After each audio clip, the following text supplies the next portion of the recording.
नमस्कार, मी Rajratna Jondhale. Top news मराठीमध्ये आपलं स्वागत. पुण्यातील नवले पूल अपघाताचा हॉटस्पॉट बनत चालला असून नवले पुलाजवळ पुन्हा एकदा विचित्र अपघात झालाय.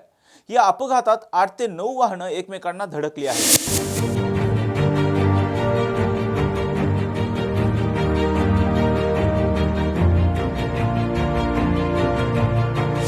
सकाळी 11 वाजण्याच्या सुमारास कात्रजकडून नवले पुलाकडे जाणाऱ्या रस्त्यावर नवले पुलाच्या सिग्नलच्या अगोदर ट्रक चालकाचं वाहनावरील नियंत्रण सुटल्यानं हा अपघात झालाय. या विचित्र अपघातात 8 ते 9 वाहनं एकमेकांना धडकली असून काही प्रवासी किरकोळ जखमी झाले आहेत. या अपघाताची माहिती मिळताच पोलिसांनी तातडीनं घटनास्थळी दाखल झाले असून अपघातातील जखमींना जवळच्या खासगी रुग्णालयात दाखल करण्यात आलंय.